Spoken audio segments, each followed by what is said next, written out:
Welcome back to another, I would say, service management leadership podcast, but we have interrupted the podcast for the third annual Global ITAM Summit. I have a new guest, somebody that's not with us, highly recommended by Pierce McDonald, Koen Dingjan. And Koen, did I say it right? Yeah, that's Close enough. perfect. Yeah. And with the name like Tiefer Tiller, I'm used to it. But so it's great having you on. Koen is an IBM expert, and if anybody that Pierce recommends, we're all for. So be ready, audience, for some IBM conversation. Koen, would you like to tell us a little bit about you as we get started? Sure. Yeah. Well, yeah. So my name is Koen Dingjan, and my background is that I'm a consultant in the area of IBM license compliance. So in a distant past, I actually worked at Deloitte, where I performed IBM license compliance audits. But since then, I started as an independent consultant to help IBM customers manage IBM license compliance, but also I advise them on how to manage license compliance audits. So that's kind of my favorite topic to dive in on. Oh, audits are everybody's favorite. I'm just Exactly. kidding. Yeah. Well, not sure about everybody, but yeah, some people. Yeah. I understand. So we ask this the same question starting off at each one of these conversations. What does good look like in your area? Yeah, that's a good question. With regards to IBM license compliance, it's tricky because especially for larger environments, I would say it's never really possible to get like a perfect position that you can guarantee that you're either fully compliant and also guarantee that you're not spending way too much. So I would say what good looks like is that you are able to yeah, have some predictability on the outcome of a potential audit so that there's no surprises that are too large and some areas and that you kind of address the largest risk. Now the largest risks are usually in the area of subcapacity licensing and the use of ILMT, which I'm sure we'll talk a bit more about. So I think that's one aspect of being in a good position, and the other one I think is that you buy the licenses you need. Right. Because very often I see customers who just renew a year after year the same licenses, and then you come in and ask around, and then it appears that many products haven't been in use for many years. So I would say, you got to make sure that you're fairly close in measuring your compliance position, and also that you're not wasting money on many products that you're not using. So buy what you use and use what you buy is what I heard you More say. or less, yeah, that's good, but don't aim for perfection. That's maybe I don't know about the other vendors, what you can expect there, but especially, if you have a single product for IBM, of course, you can be in a perfect position. But like the larger enterprise customers who have 20, 30, 40 IBM products, yeah, there's so many details. And I still come across, yeah, even this week, audit reports where the auditors even make mistakes. So Yes. even people who look at this all the time can misinterpret some situations. So as an end customer, I guess you shouldn't expect, to have a full visibility at all times. And I'm going to put words in your mouth and you tell me Sure. if I'm wrong. I think that what is perfection is a moving target because you may have it right today and to be Right. perfect, but something's going to change before tomorrow and the next day. And Yeah, the key is having a process to keep it up to date or, an understanding. Is that correct? absolutely. So yeah, one aspect is that you do periodic internal assessments, which is not the same as continuous. It's not like at every second you're checking your position. Like once per quarter is by default mandated for the subcapacity requirements, for example. So indeed, doing an internal check periodically is the best way to kind of yeah, keep up to date, and then just um, buy what you need indeed, because there's also you have different organizations can kind of approach this differently. You have some organizations who really are want to be assertive on spending as little as possible, and then you have to accept, of course, more compliance risk. Whereas other organizations, they don't want as much compliance risk, but they will have to accept more costs. They will proactively spend more and have fewer surprises. So there's a balance you can choose between having less or more surprises and or less or more costs. But in both situations, yeah, the optimal situation is that you proactively measure all the time. there's actually a program that IBM is promoting, the ISP program. We can also talk about that more. But my takeaway there is that regardless of whether you sign up to that program or not, it's recommended to have that type of process internally in either way. So whether you use their tools or not, you need to make sure you have a handle on it. So we talked about what good looks like. Right. I'm going to make an assumption most organizations aren't at that point now. How can they take steps towards getting good, whatever that looks like? Right. So I would say there's two main recommendations I would have. One is maybe tricky to, it's not as specific as broad, and the second one is very specific. I mean, the broad one is what you want to do is perform an audit internally before an external audit visits you. Because I would say for IBM, most of the value in doing software asset management is in avoiding audit risk. It's also, of course, achieving cost savings, but those are relatively small compared to the potential audit risks you're facing. So what you want to focus on as much as possible is performing internal audits and make them a devil's advocate audit. So really try to be as harsh as you can on your own position so that you prevent, surprises when an actual audit takes place. So that's a bit tricky. How exactly do you fill that in? But the second recommendation is more specific. It's about the subcapacity requirements, which we just talked about, because the number one risk area with IBM licensing has been and still remains not meeting the requirements for subcapacity licensing. Now, those requirements have become kind of more strict over time. Initially, many years ago, it was almost good enough to have ILMT deployed and have your agents everywhere. But nowadays, the auditors will be checking more and more also on how it's configured. Is it up to date? Do you have coverage in every single machine? And also, yeah, software classification, bundling within ILMT, that's critical.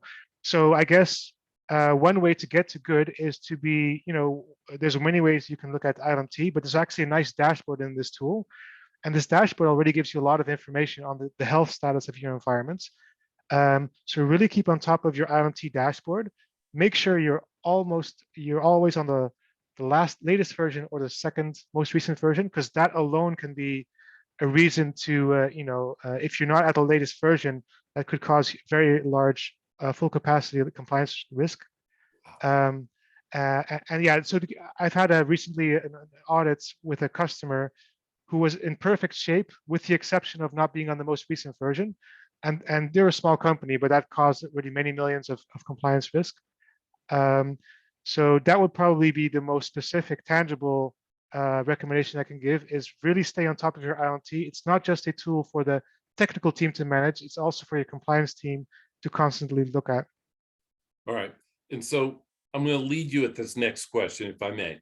Of course. I think that talk about disruptions and coming on the horizon. I think they're coming with IBM. And you mentioned ILMT, and recently we saw where Flexera and IBM had this partnership. I think the merging of tools, the understanding, the ability to integrate multiple tools, let's say ILMT with Flexera or things like that, right? Maybe ServiceNow, maybe whatever else, is going to be disruptive to some organizations. Is that fair? Right.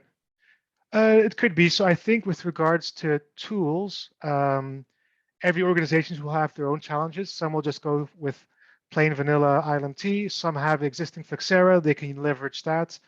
And of course, there's more and more integrations possible with other tools.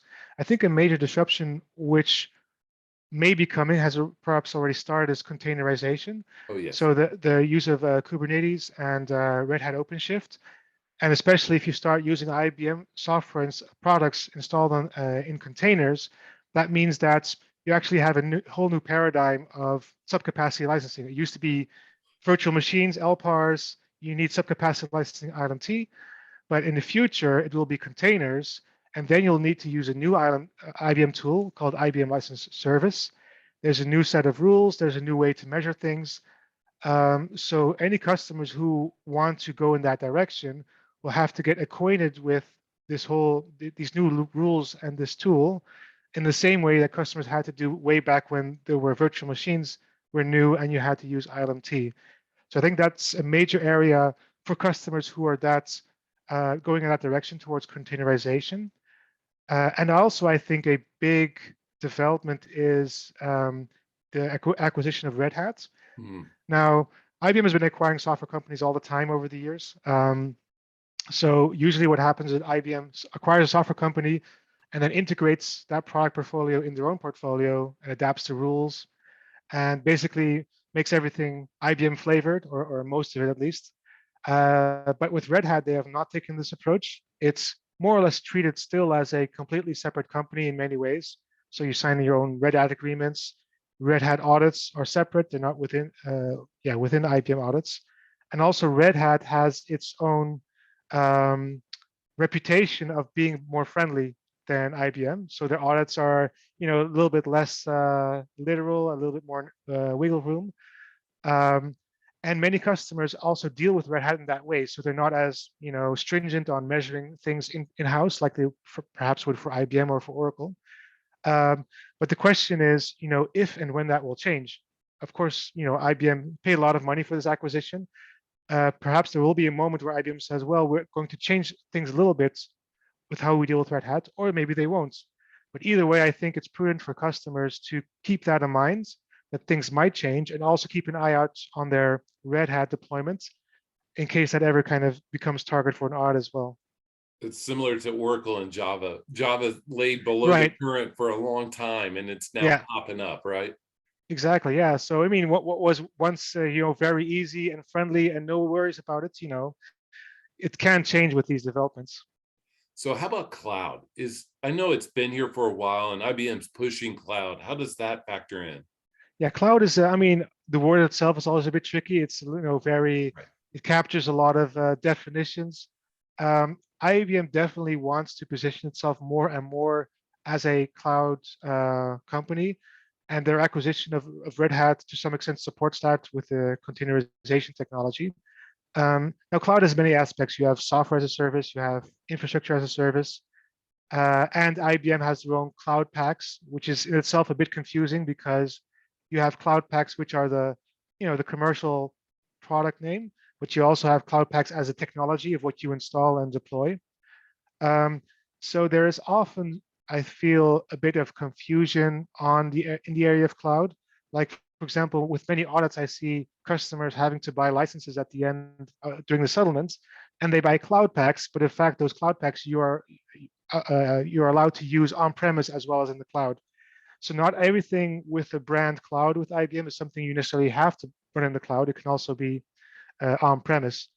So there's multiple topics. You have cloud packs. Then you have infrastructure as a service, which you can say, that's a challenge of if you run your IBM software products on Amazon, on Azure or on IBM's cloud or some of the other cloud providers, how do you then need to count the processor-based licenses? Now, IBM in general is pretty good at publishing their licensing rules. So what's often hard is to find them in the right place, but they are out there. And also for deploying IBM products in the cloud,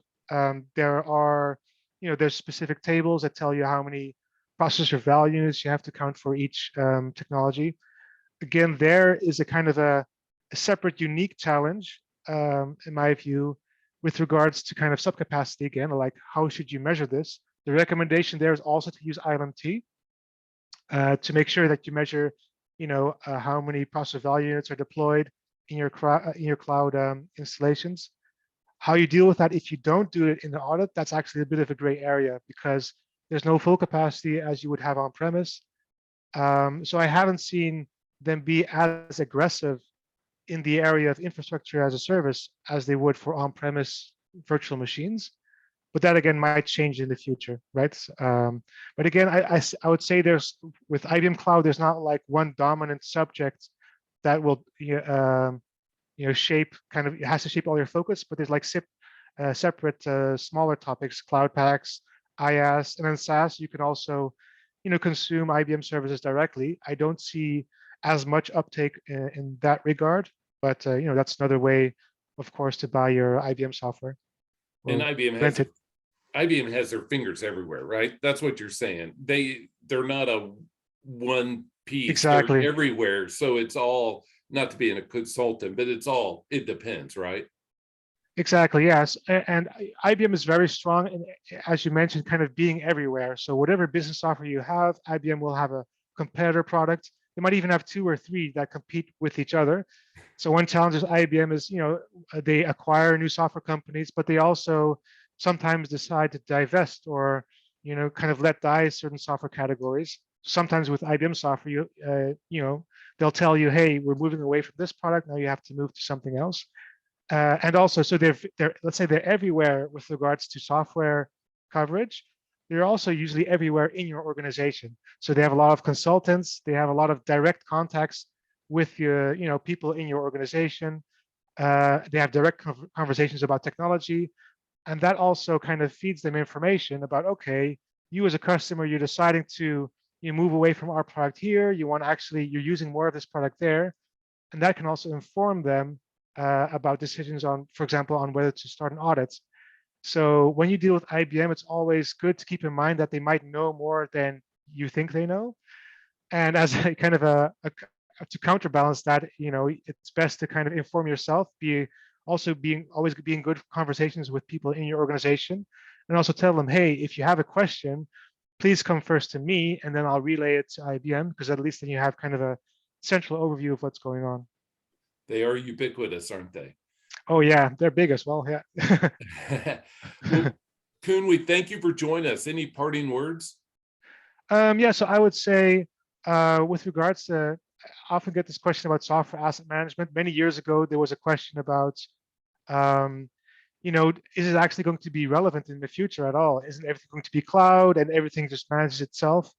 And so my take on that is, it hasn't gone away in the previous 10 years. I don't think it will go away in the next 10 years, because there will always be challenges on, after you sign your contract, the software vendor will still be interested in kind of expanding their business.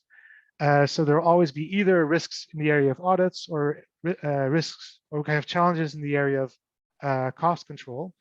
And one challenge specifically as well, is if you're doing everything very well in the area of IBM compliance, there's actually no risk and no interesting events happening. So you'll get the question, hey, what's the business case of actually keep doing this? So my answer to that is, there's always examples on the market of things that are going badly at other companies.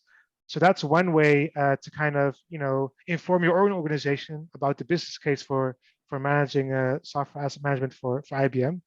And yeah, people, in case listening, who want examples or war stories, they can always contact me at IT Asset Alliance, or visit our website. So I'm in that organization.